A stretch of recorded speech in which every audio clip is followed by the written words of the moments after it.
Hello everybody, welcome.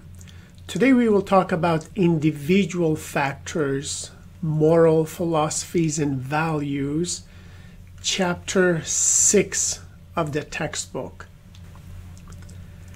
With regards to individual factors when it comes to ethical decision making, this lecture will provide you a description and analysis of how individuals' background and philosophies tend to influence a person's decisions.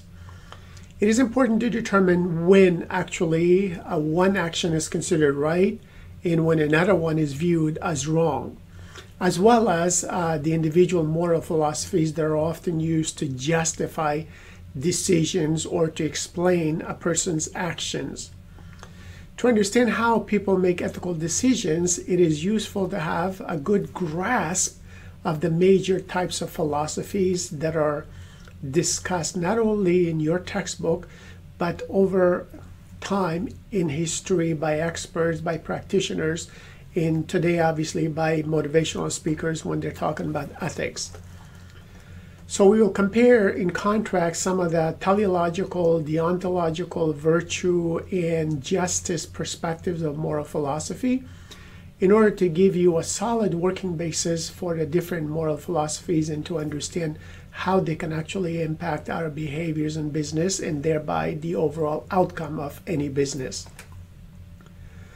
So we will also discuss the different stages of cognitive development based on the model that was provided by Lawrence Kohlberg as it relates to the moral philosophies along with their advantages and disadvantages or shortcomings. And also I want to talk about white-collar crimes as it relates to moral philosophies and values in today's work environment. Let us start by defining what we mean by moral philosophy. Moral philosophy refers to the specific principles or values that individuals or groups of people use to decide what is actually right and what happens to be wrong at a given time or in a given culture or environment. Moral philosophies are person-specific or even culture-specific, whereas business ethics is based on decisions that are made by groups or when carrying out certain tasks to meet the business objectives for the specific organization or the specific firm. A moral philosophy is a person's principles and values at a given time or a given culture. They're guidelines for determining how conflicts in human interest are to be settled and for optimizing mutual benefits of people that are living together in a group or in a culture. A long time ago, economist and philosopher Adam Smith, who is considered to be the father of free market capitalism, said that businesses should be guided by the morals of good people. In today's environment, we see the economist and philosopher Milton Friedman, who believes that the market would reward or punish companies for unethical conduct without the need for government intervention. But free markets will not solve all problems. Economic systems within a society tends to influence, and they're also influenced by the actions and beliefs of individuals, in the morals of those individuals, as well as of society or the laws in a given society as a whole. Moral philosophies are ideal moral perspectives which provide people with abstract principles for guiding their social existence. The concept of economic value orientation is associated with the values that can be quantified by monetary means, or we can put a number on these economic value orientations in terms of dollar amounts. If an act produces more value than its efforts cost, then it should be accepted as ethical. That's the economic orientation. Idealism is a moral philosophy that places special value on ideas and ideals as products of the human mind. So there seems to be a positive correlation between idealistic thinking as well as ethical decision making. Realism is the view that an external world exists independent of our perceptions or our thinking. Realists assume that humankind is not naturally benevolent in kind, but instead humankind is inherently self-centered, egoistic, and somewhat competitive. And research shows that there is a negative correlation between realistic thinking and ethical decision making. In terms of moral philosophies, we can say that although there are many different moral philosophies, most literature tends to focus on those that are the most applicable to the study of business ethics.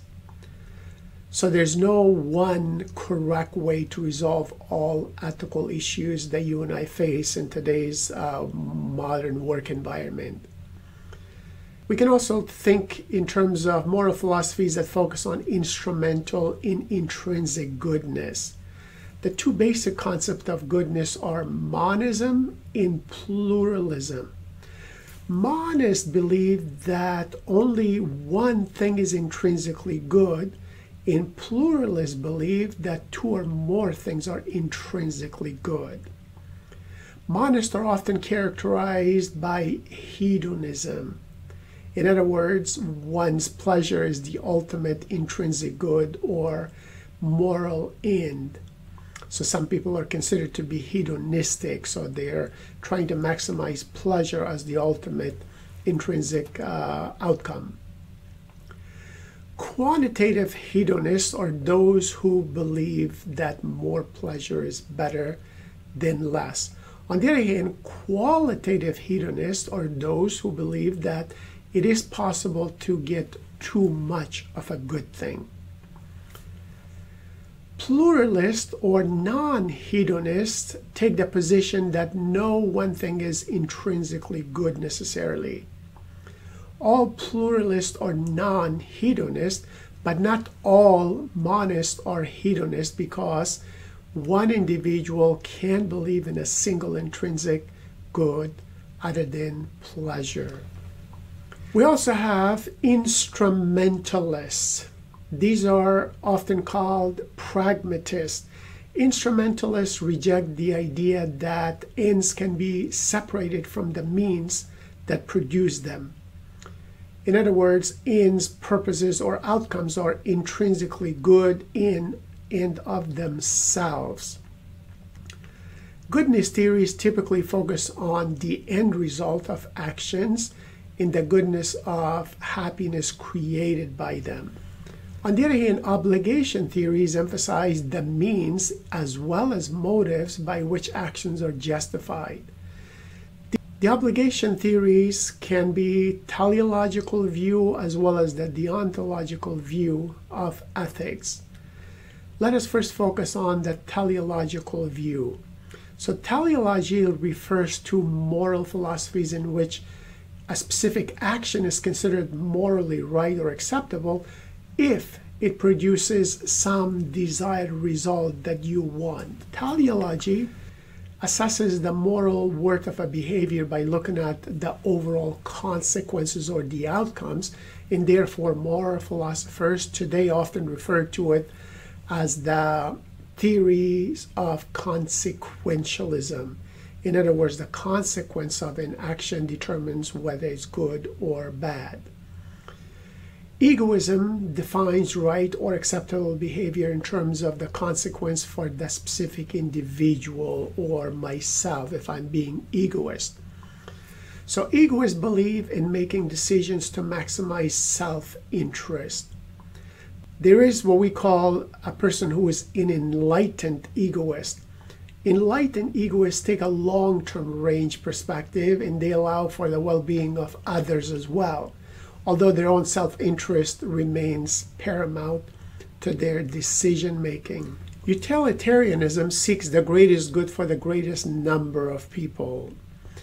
Utilitarians look for the greatest total utility or the total benefits that can come from a decision that uses, for example, cost and benefit comparisons of all those affected parties or stakeholders. Utilitarians use various criteria to judge the morality of an action. We have rule utilitarianism and we have act utilitarianism. Rule utilitarianism determines behavior on the basis of principles or rules that are designed to promote the greatest utility for relevant stakeholders. Act utilitarianism examines a specific action itself rather than the general rules that are governing that action. Then we have the deontological view of ethics. So deontology refers to the moral philosophies which focus on the rights of individuals and on the intentions of those individuals that are associated with a particular behavior or an act, then on its consequences. Deontology regards certain behaviors as inherently right, and the determination of this rightness focuses on the individual actor, not necessarily society. In other words, what was the intention? What was the purpose? So therefore, these perspectives of deontology are sometimes referred to as non-consequentialism, or a system of ethics based on respect for people or persons. Deontology is greatly influenced by the philosopher known as Immanuel Kant's categorical imperative.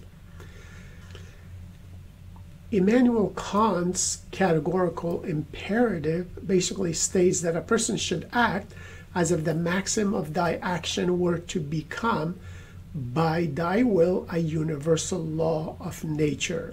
In other words, act in such a way that you wish that action to become a universal law for everybody at all times. So non-consequentialist or deontology regard the nature of moral principles as permanent and stable. They believe that compliance with these principles define ethicalness. Deontologists believe that individuals have certain absolute rights, which can include freedom of conscience, freedom of consent, freedom of privacy, freedom of speech, due process. And deontologists may also be divided into those who focus on moral rules and those who focus on the nature of the acts themselves. So you can have rule deontologists who believe that conformity to general moral principles are based on logic, which determines ethicalness. Then you can have act deontologists, which hold that actions are the proper basis on which to judge morality or ethicalness. We also have the relativist perspective of ethics. So definitions of ethical behavior for ethical relativists are derived subjectively from the experiences of people in various groups. Descriptive relativism relates to observing cultures. Meta-ethical relativism proposes that people naturally see situations from their own perspective and argue that there is no objective way of resolving ethical disputes between different value systems in different individuals. Normative relativism assumes that one person's opinion is as good as another person's opinions or views. So the relativist observes the actions of members of an involved group and attempts to determine the group's consensus on a given behavior. A positive consensus usually signifies that the group considers the action to be ethical. One problem with relativism is that it emphasizes people's differences while ignoring their basic similarities. Empirical studies do indicate that relativism is negatively related to a person's sensitivity to ethical issues. Virtue ethics argues that ethical behavior involves not only adherence to conventional moral standards, but also considering what a mature person with a good moral character would deem as appropriate and proper for a given situation. A virtue is considered praiseworthy because it is an achievement that a person developed through practice and commitment to a cause or to a belief. Individual virtue and integrity count, but good corporate ethics programs encourage individual virtue as well as integrity. By the employee's role in the community or organization, these virtues form a good person in a way. The ultimate purpose is to serve society's overall demands in the public good and to be rewarded in one's professional career over time. The well-being of the community goes together with the individual excellence.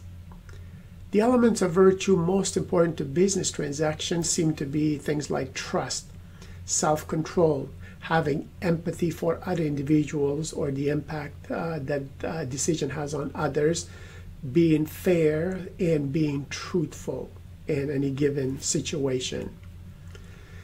Critics of virtue ethics argue that virtue is an unattainable goal, but virtue ethicists do believe in the universality of the elements of virtue.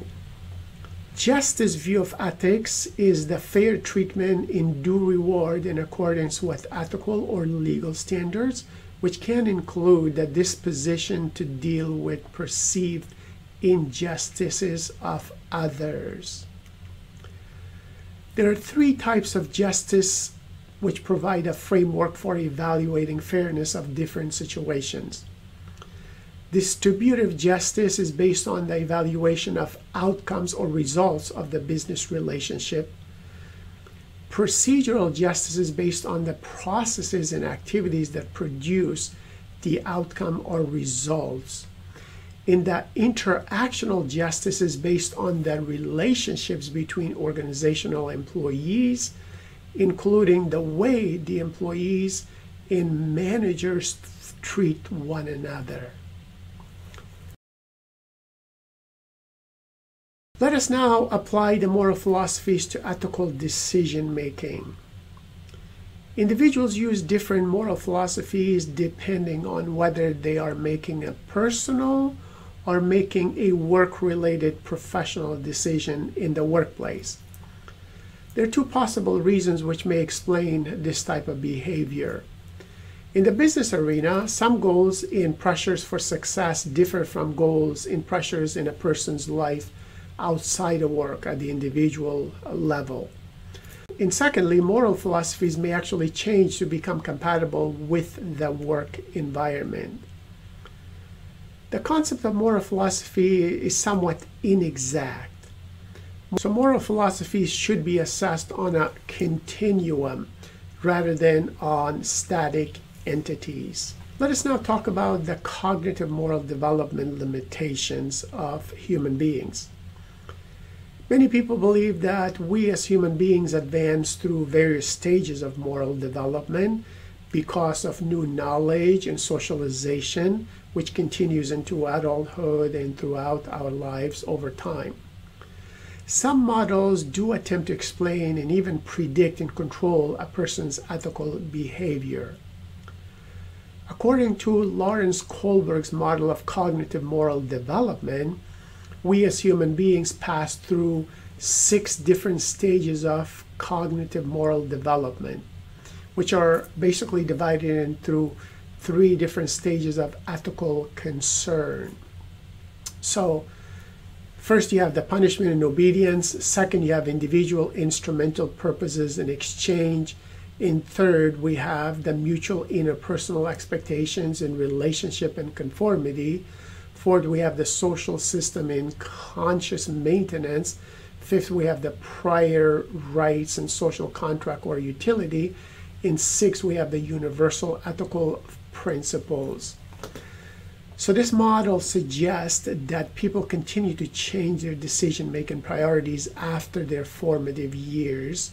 And as a result of time, education, and getting specific experience, we as human beings may change our values as well as our ethical behavior for specific challenges that we face in the workplace. A person's moral development can be influenced by corporate culture, though, especially through ethics training, and when that ethics training is reinforced on a regular basis and it is clear for all individuals. Some experts believe that experience in resolving moral conflicts do accelerate a person's progress in morality or level of moral maturity over time. However, there are some problems with this cognitive moral development which relate back to its origin. So these problems are termed the three strikes theory. In other words, there are questionable research practices, contradictions, invalidity issues which plague this theory over time. Let us now talk a little bit about white-collar crimes. White-collar crimes do more damage in monetary and emotional loss in 1 year than crimes of the street over several years combined. So what is a white-collar crime? Well, a white-collar crime is usually a non-violent criminal act which involves some sort of deceit, concealment, subterfuge, and other fraudulent activities that people get involved with in the corporate arena or in professional industries and work environments. White-collar criminals tend to be very well-educated individuals who are in positions of power, knowledge, and authority, and also often people trust them and respect them because of their education and high-level positions, and they seem to have responsibility within a specific organization where they can direct the behavior of others, and oftentimes people do what they ask for simply because they're respected. There's also online white-collar crimes, which is a growing problem globally because technology allows people to hack into systems and access sensitive information that belongs to a wide number of individuals in a corporation or the corporation's or the business's customers. We also see more of a cyber crime nowadays. Cyber crimes such as identity theft and online fraud is a major concern for the Federal Trade Commission in all countries, actually. Advocates of the organizational deviance perspective argue that a corporation is a living, breathing organism that can collectively become somewhat deviant. When companies have lives that are separate and distinct from biological persons, the corporate culture of the company transcends the individual who actually occupies the specific position. Peer influence is a highly influential cause for white-collar crimes. White-collar crimes tend to increase in the years following economic depression or a recession. For example, during these challenging times of COVID-19 coronavirus, many people have been laid off. Many countries have actually gone downward in terms of their economics. So unemployment has risen. Therefore, some countries are experiencing recessionary time periods. So white-collar crimes tend to increase during those periods. Some business people may have actually personalities that are inherently criminal. The focus of the federal sentencing guidelines for organizations in the United States is that all organizations should develop effective ethics and compliance programs to prevent all sorts of white-collar crimes. There are many individual factors in business ethics. Not everyone agrees on the roles of traditional moral philosophies and ethical decision-making in any organization because, again, people are diverse with diverse views and perspectives. Although a moral compass is important, it is not sufficient to prevent ethical misconduct in any organizational context. Both the rewards for meeting performance goals and the corporate culture, especially for coworkers and managers, have been found to be one of the most important drivers of ethical decision making in a workplace. Equipping employees with intellectual skills that will allow them to understand and to resolve the complex ethical dilemmas that they encounter in complex corporate cultures will help them make the right decisions for themselves, for their departments, and for their organizations. The goal is to provide them those intellectual abilities and to empower them to make the right decisions according to the values of the organization and the standards that you hold all your employees to, as well as the standards that you role model to them. Good luck being a good role model of what you expect from all your employees every single day. Remember that the only way to build and enhance the muscles of your professional brand is to chisel it through high standards and ethical behaviors at all times.